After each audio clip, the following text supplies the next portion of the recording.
you just kind of give us a better an idea of just what's been going through your mind, since this attack occurred? Well, it's interesting. I mean, right now I'm physically okay, right? I mean, a little beat up and sore and so on, but you know, to me, it's just really disappointing that here's someone that obviously felt like he had to, commit physical violence, right? That um, he had to resort to violence because of his frustration and disagreement with me, and we don't know where that comes from, right? And as a physician, as a public health professional, and any of you who've worked with children or people who are victims of violence, know that this is complicated, right? I mean, did this person, was he abused as a child? Did he grow up in a home where he's witnessed, I mean, his role models committed a lot of violence, so that's what he grew up in? Or, did he grow up in a neighborhood where there was a lot of crime and he had to be tough and in order to survive, right? And associated with a lot of those things are many of the things that perpetuate violence, injustice, racism, poverty, right? There are many layers to this, and that's what I've been more focused on. It's really, you guys are on TV with me because I'm a prominent public official, okay? But every day, someone is getting hurt, right? Whether it's a kid who's getting bullied at school, or someone who's being hurt by their intimate partner, someone who gets into a fight or happens to be, collateral damage in a drive-by shooting. There's a lot of violence going on in our community. This is something we need to address. And I think that on a national level, you have all seen there's been a whole lot of loss of civility, people thinking it's okay to, threaten people. Who would ever have thought that American citizens would have invaded the Capitol, right? I mean, we need to shift this culture. We need to turn this ship around. I mean, I'm just a little, incident, this little blip in the amount of violence that goes on in this country. I have Dr. Chen, you mentioned. Sorry, I have a question. That's okay. The police report lists that the time of the attack is early Wednesday morning around 1:40 a.m. Are you normally out walking at that time at the bridge? And I was curious why you didn't just call the police instead of trying to intervene. Well, you have two questions in there, right? So, it is not unusual for me to be out late. And, actually, walking or running on the Thea Foss is very peaceful at night. Okay, so, and I have never felt unsafe in downtown Tacoma. Tacoma's my home. I live right in downtown.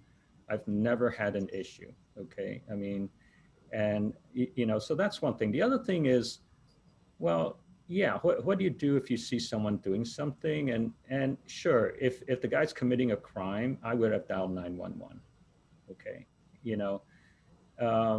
If people are doing things which are, just not good things to do. I mean, I'm sure all of you have encountered this, right? Someone defaces something, someone litters, whatever, right? It's like,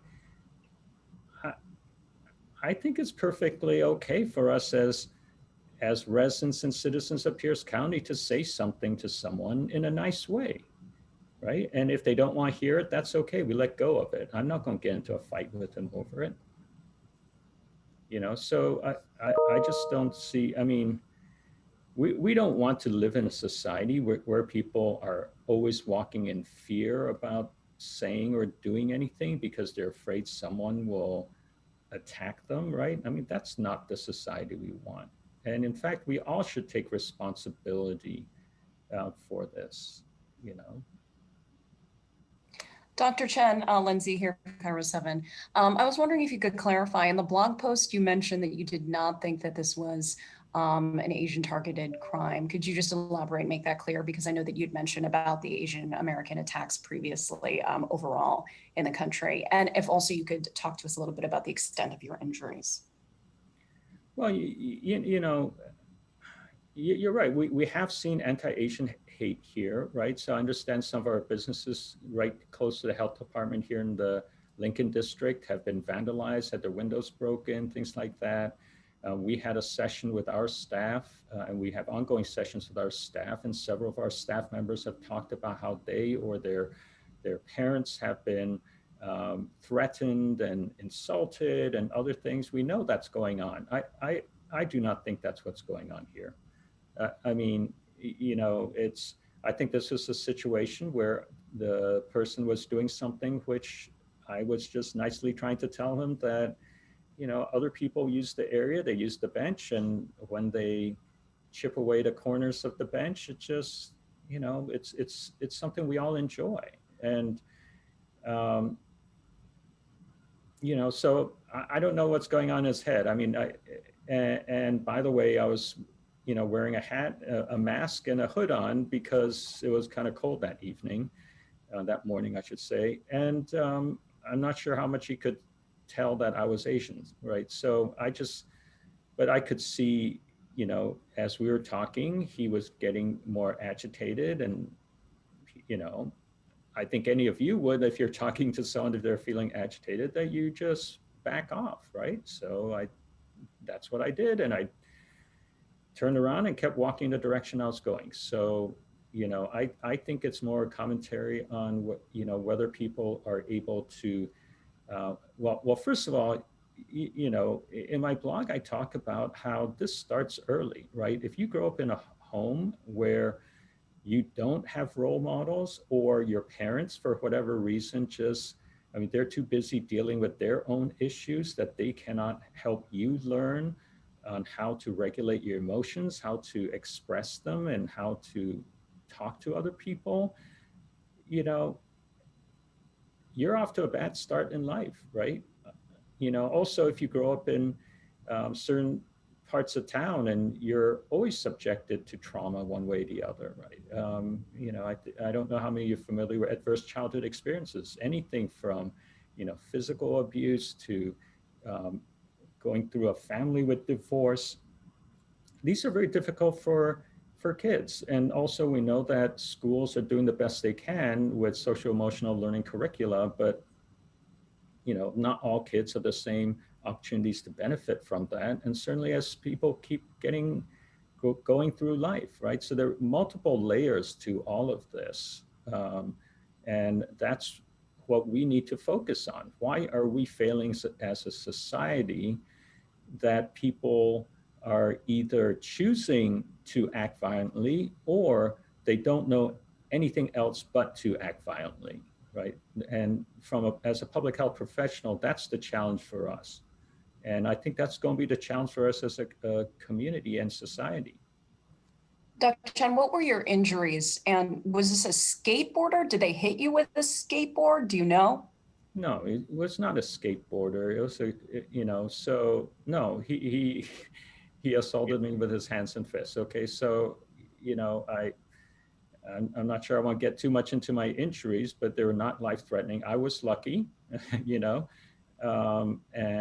the guy's bigger than me. I was smart. I was about to, I certainly could have fought back if I wanted to, but, I'm not sure that would have been a great idea. It's like if you encounter a bear in the woods, right? You have to decide whether you're going to fight this bear or whether you're going to protect yourself. Dr. Chen, can you tell me what it's like being there? Oh boy, getting some feedback. Can you tell me what it's like to be out there early in the morning, like 1:30, and this happens? How are you feeling emotionally? Someone comes up behind you and hits you, knocks you on the ground. What was it like? What were you feeling? You were by yourself? What was going through your mind? How were you feeling? Well, as I said earlier, okay, I've lived in downtown Tacoma for a long time. I am not scared to be out there. It is a safe place. It actually, it's very peaceful. at that time of night. There were some other people down by the Glass Museum there. I mean, I assume they were enjoying the view or something. So people do hang out in that area. So, but then, of course, it is a shock when you feel like, I mean, you're going back on with your life. I had this brief conversation with this gentleman. I was, turned and started walking off to where I was going. And then next thing you know, you're face down on the ground, right? I mean, that is, it's always a shock when that happens. And then, when you get up and you get hit, when you get punched, it's like, no, sure doesn't feel good, does it? It's literally never happened to me, so I'm asking because I can't imagine. I can't imagine you're walking away and someone comes behind you and kind of, hits you. I mean, do you remember what you were saying? Well, I mean, it's, I don't know. I'm sure there are other people on this call who've been, either gone to fights or been assaulted before, right? I mean, there's not a whole lot you think about at that time. Your adrenaline kicks in, and then you're trying to make some really split-second decisions about what to do, and you're trying to protect yourself. So things are kind of a blur. So, I'm not sure it's any different for me than someone else. I think the difference is that, which I'm concerned about on a public health standpoint is, unfortunately, there are a lot of other people in this world where this happens to them multiple times, right? I mean, I think you're fortunate that's never occurred to you. I know I've been, punched before when I was growing up as a kid, but, I'm still pretty fortunate that it's not a frequent occurrence. But, for some of the kids growing up in our community, it is a frequent occurrence. For some adults in our community, it is a frequent occurrence, right? So that's what I'm focused on at this point. It's that, it's always been on my radar screen that violence is a public health issue, but nothing reminds you more immediately than when you become a victim yourself. Thanks, Dr. Chen. And then what happened? So did he just stop? Did you call 911, and then how did this resolve, I guess? Well, eventually, the guy, well, come on, how much joy do you get out of beating a skinny, almost 60-year-old guy wearing glasses, right? Especially if he doesn't want to fight you back. So at some point I assume he decided that he was done, and he, left. And I called 911 at that point. And, they gave me an option of waiting there or going to the emergency room.